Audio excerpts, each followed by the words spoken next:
अस्सलाम वालेकुम। उम्मीद है कि आप सब लोग खैरियत से होंगे। वज़ीर-ए-आज़म साहब आज कराची गए हुए थे और वहाँ पे उनको मशवरा दिया गया एक बिजनेसमैन की जानिब से कि जनाब आपने अगर हालात बेहतर करने हैं तो इमरान खान साहब से भी बात करें। इसकी क्या तफसीलात हैं वो आपसे शेयर करूंगा। पब्लिक अकाउंट कमेटी के लिए पहले कहा जा रहा था कि शेर अफजल साहब का नाम खान साहब ने दिया है, लेकिन अब बताया जा रहा है कि शेर अफजल मरवत की जगह पे कोई और नाम सामने आ गया है। कुछ मजीद खबरें हैं, आज कुछ एहतजाज वगैरह भी हुआ और पाकिस्तान तहरीके इंसाफ के जो लोग जेलों में बंद हैं उनके हवाले से भी कुछ खबरें हैं और फौजी अदालत के हवाले से भी खबरें। कोशिश होगी कि वो सारी चीजें आपके साथ आज के इस व्लॉग के अंदर शेयर की जाएं। सबसे पहली चीज जो मैंने आपसे शेयर करनी है, आज आपको पता है कि फौजी अदालतों के हवाले से सुप्रीम कोर्ट ऑफ पाकिस्तान में समाअत हुई। वहां पे हफीजुल्लाह नियाजी साहब काफी जज्बाती हो गए। उनके साहिबजादे हैं बैरिस्टर हसान नियाजी जो इमरान खान साहब के भांजे हैं। हफीजुल्लाह नियाजी हमारे कोलीग हैं, सहाफ़ी हैं, जियो न्यूज़ पर रिपोर्ट कार्ड में आप उनको देखते रहते हैं, वैसे भी दीगर चैनल्स पे भी वो अपीयर होते हैं।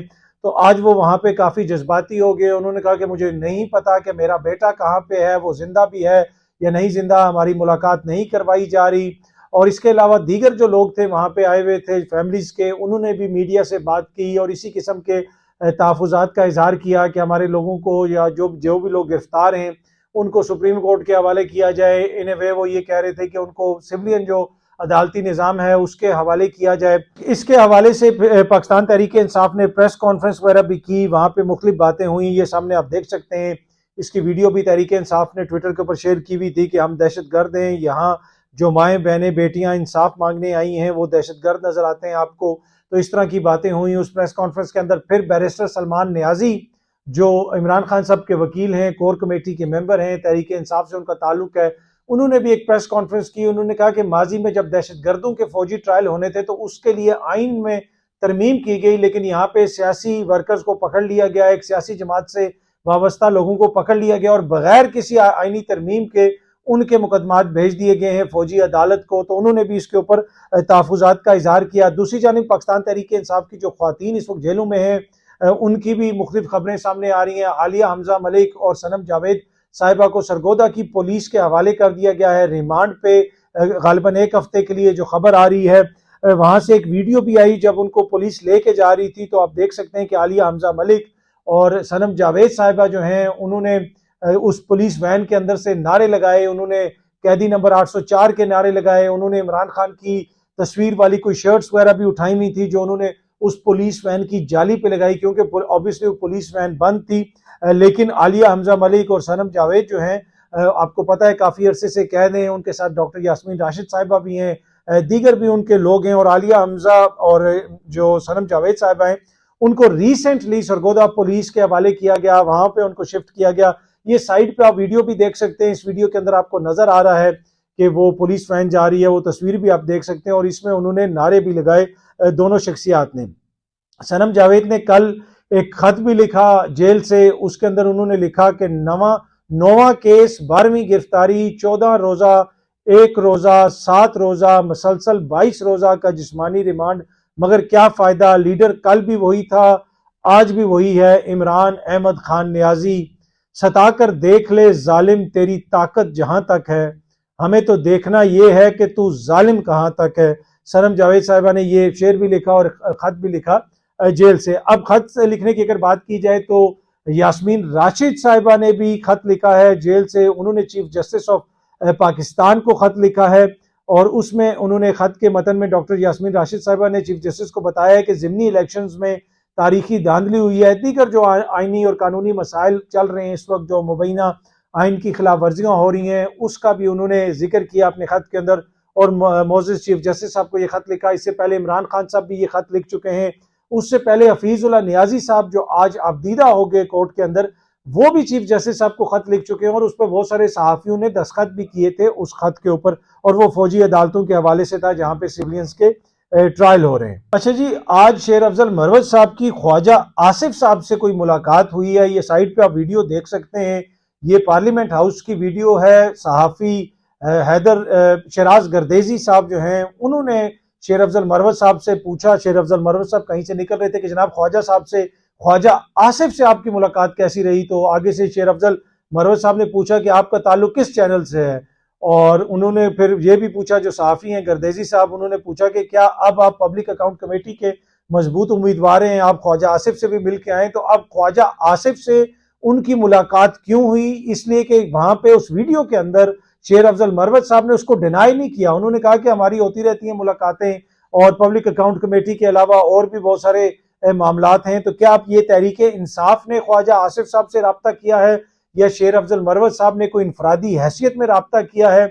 और सहाफ़ी जो उनसे पूछ रहे थे वो बड़े जुमानी किस्म के सवाल पूछ रहे थे कि क्या अब पब्लिक अकाउंट्स कमेटी में आप तगड़े उम्मीदवार होंगे उसकी चेयरमैनशिप के लिए, क्योंकि अब आप ख्वाजा आसिफ से भी मिल के आ रहे हैं। और खबर यह है कि अब इमरान खान साहब ने पहले शेर अफजल मरवत साहब को नामजद किया था पब्लिक अकाउंट्स कमेटी के चेयरमैन के लिए, लेकिन अब जो है शेर अफजल मरवत के बजाय हामिद रजा साहब को चेयरमैन नामजद कर दिया है पब्लिक अकाउंट कमेटी के लिए। शोएब शाहीन साहब ने भी इसको कंफर्म किया है, कुछ दीगर पार्टी जराए ने भी इसको कंफर्म किया है। ये सामने आप खबर भी देख सकते हैं, मीडिया भी ये खबर चला रहा है।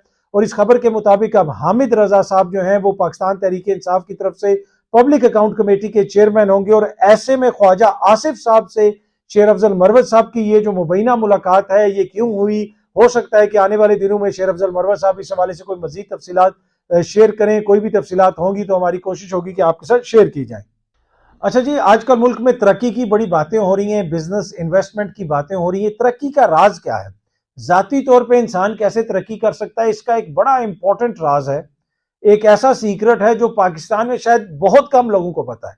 ये मैं बड़ी जिम्मेदारी से कह रहा हूं कि पाकिस्तान में ये सीक्रेट मुझे ये लगता है कि बहुत ही कम लोगों को पता है। ये क्या सीक्रेट है? अगर ये सीक्रेट आपको पता चल जाए तो मेरे ख्याल में तरक्की की मंजिलें तय करना आसान होता है, इंसान काफी ज्यादा कामयाबी हासिल कर सकता है। वो मैं आगे चल के आपको बताता हूँ। आपने एक वीडियो देखी होगी खातून की जो मोटरवे पुलिस के ऊपर जिन्होंने गाड़ी चढ़ा दी, वो काफी ज्यादा खबर सोशल मीडिया पे वायरल होती रही। अब ये खबर आ रही है कि उन खातून को गिरफ्तार कर लिया है, पंजाब की पुलिस ने उनको गिरफ्तार किया है, रावलपिंडी की पुलिस ने उनको गिरफ्तार किया है। ये सामने आप खबर देख सकते हैं, ARY न्यूज इसको रिपोर्ट कर रहा था कि रावलपिंडी पुलिस ने वाकये में मुलविस खातून को इस्लामाबाद से गिरफ्तार किया है। अच्छा, आज वजीर आजम साहब गए हुए थे जनाब, कहाँ गए हुए थे? कराची गए हुए थे। वहां पे उन्होंने बिजनेसमैन से भी मुलाकात की, वहां पे उन्होंने पाकिस्तान पीपल्स पार्टी की क्यादत यानी वहां पे जो वजीर आला हैं उनसे मुलाकात की, उनके कोई गिले शिकवे हुए। बिजनेसमैन से जब बात हो रही थी तो वहां पे एक प्रोमिनेंट बिजनेसमैन ने खड़े होकर कहा कि भारत से भी ताल्लुकात बेहतर करने की जरूरत है, हर जगह पे ताल्लुकात बेहतर करने की जरूरत है और मुल्क के हालात बेहतर करने के लिए जरूरी है कि अडियाला के बासी से भी बात करें, यानी इमरान खान साहब से भी बात करें। इमरान खान साहब से बात करेंगे ही तो मामला बेहतरी की तरफ जाएंगे, इसलिए कि इमरान खान इस वक्त आबादी के एक बड़े हिस्से को रिप्रेजेंट करता है, एक आबादी का बड़ा हिस्सा उनको अपना लीडर मानता है। और जब तक आपके जो मेन पॉलिटिकल स्टेक होल्डर्स हैं वो ऑन बोर्ड नहीं होंगे तो बहुत सारे मसाइल हल नहीं हो सकते। अब एक चीज यहाँ पे बार बार कही जाती है कि जी चार्टर ऑफ इकोनॉमी कर लें, चार्टर ऑफ इकोनॉमी कर लें या चार्टर ऑफ डेमोक्रेसी कर लें या चार्टर ऑफ फलाना कर लें। मैं इस चीज के बुनियादी तौर पर खिलाफ हूँ। किसी चार्टर की कोई जरूरत नहीं है। मुल्क का जो आइन है 50 साल पहले हमारे बुजुर्गों ने उसके ऊपर इतफाक कर लिया था, सिर्फ उसके ऊपर अमल दरामद करें।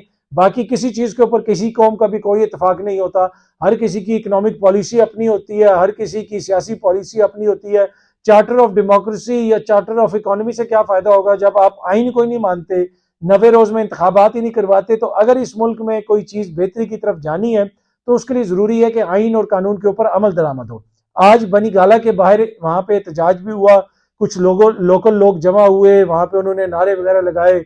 आपको पता है कि बुशरा बीबी को बनी गाला में रखा हुआ है और उन्होंने वैसे एक एप्लीकेशन दी हुई है कि मुझे जेल मुंतकिल किया जाए, अडयाला जेल मुंतकिल किया जाए। तो आज बनी गाला में वहां पे एहतजाज हुआ और एहतजाज किस वजह से हुआ? ऑब्वियसली बुशरा बीबी की सेहत हालिया दिनों में बताया जा रहा है दुरुस्त नहीं है। वहां पे कोई एम्बुलेंस वगैरह भी आई थी और वो सारा मामला जो है उसमें वो मुबैना तौर पर जहर देने का मामला और मुख्तलिफ इल्जामात जो लग रहे हैं वो भी हमारे सामने है। तो अब अवाम खुद निकली है बनी गाला के सामने। इसमें कोई भी गालबन वहां पे बड़ा लीडर नहीं था, आम जो उनकी शायद कोई लोकल क़यादत हो या फिर आम जो लोग थे वही थे। एक ये सामने आप वीडियो देख सकते हैं, साइड पे ये वीडियो चल रही है, ये बुनियादी तौर पे आलिया हमजा मलिक साहिबा की मुख्तलिफ तस्वीर हैं और इसमें कुछ अशार पढ़े जा रहे हैं और ये डेडिकेट किए गए हैं अशार आलिया हमजा मलिक को। और ये शायरी है नौशी गिलानी साहिबा, मारूफ शायर हैं, पाकिस्तानी शायर हैं, उनका गालिबन ताल्लुक मुल्तान से है, बहुत अच्छी वो शायरा हैं और इस वक्त मुल्क से बाहर कहीं पे मुकीम है। उन्होंने ये आलिया हमजा मलिक को ये शायरी डेडिकेट की है कि ये सोशल मीडिया पे ही मैं ये वीडियो देख रहा था तो मैंने सोचा कि आपके साथ भी शेयर की जाए। अच्छा, आखिर में जो चीज़ मैंने आपसे शेयर करनी थी, तरक्की का राज। ये वो राज है जो पाकिस्तान में बहुत कम लोगों को पता है, या मतलब बहुत ही कम लोग होंगे। और मुझे अंदाजा हुआ है, जूं जूं ज्यादा मेरी इंटरेक्शन होती है पाकिस्तान में लोगों के साथ, तो मुझे अंदाजा होता जाता है कि ये तो एक ऐसा राज है कि ये राज तो अगर आप लोगों को बता दें तो उनकी तो जिंदगी ही बदल जाएंगी। अब वो राज क्या है? वो राज ये है कि वक्त पे पहुंचना। अब आप कहेंगे कि ये क्या फजूल बात कर रहे हैं, ये कौन सा राज है, ये तो सबको पता होगा। लेकिन यकीन कीजिए, जिससे भी पाकिस्तान में कोई मीटिंग होती है, चाहे कोई सरकारी मीटिंग हो या कोई और हो, कोई भी बंदा टाइम पे नहीं पहुंच पाता। कोई भी बंदा जो है कहीं पे भी 99% ओकेजन्स पे मेरा जो जाती तजर्बा रहा है कि जनाब लोगों को टाइम पे वो कहीं नहीं पहुंच पाते। तो फिर मुझे अंदाजा हुआ कि शायद लोगों को इस चीज का पता ही नहीं है कि कितना इंपॉर्टेंट है कि सम टाइम आप सिर्फ वहां पे अगर हो तो आपके लिए बहुत सारे दरवाजे खुल जाते हैं। वहां पे पहुंचना, और ये मैं मजाक नहीं कर रहा, आप ये जिंदगी का आपका तजर्बा रहेगा कि अगर आप एक जगह पे टाइम पे पहुंचे, चाहे वो आपका काम हो, चाहे वो आपका इम्तिहान हो, चाहे वो कोई और जगह हो, वहां पे होना बहुत जरूरी है। यहाँ पे तो कानून दान जो है, इतना इंपॉर्टेंट केस लगा होता है, वो पेशावर हाई कोर्ट नहीं पहुंचते, वो किसी और कोर्ट में नहीं पहुंचते। तो इससे मुझे अंदाजा हुआ कि ये कोई अनपढ़ जाहिल तबके का मसला नहीं है, ये एक ऐसा राज है जो कौम के बड़े हिस्से को नहीं पता, कौम की इंटेलेक्चुअल्स को नहीं पता, किसी को नहीं पता कि ये कितना बड़ा जो है एक बेनिफिट होता है, कितना बड़ा एडवांटेज होता है कि इंसान कहीं पे टाइम पे पहुंच जाए, और ये कितनी बड़ी बद तहजीबी होती है कि इंसान कहीं पे टाइम पे ना पहुंचे। तो ये एक ऐसा राज है। अगर ये राज आज मैंने आपको बताया, मैं उम्मीद करता हूं कि आप दूसरों के साथ भी शेयर करेंगे कि टाइम पे पहुंचे। और बहुत सारी इंडस्ट्री में मैंने नोट किया है, मेरा अपना भी तजर्बा है, मुख्तलिफ जगहों पे काम किया है, बीइंग देयर, वहां पे होना और टाइम पे पहुंचना सम टाइम आपके लिए बहुत सारे दरवाजे खोल देता है। तो ये राज मैंने आपसे शेयर कर दिया है, आगे अब आप फैलाते रहें जितना आपने फैलाना है। बहुत जल्दी आप सब दोस्तों से दोबारा मुलाकात होगी। Thank you very much.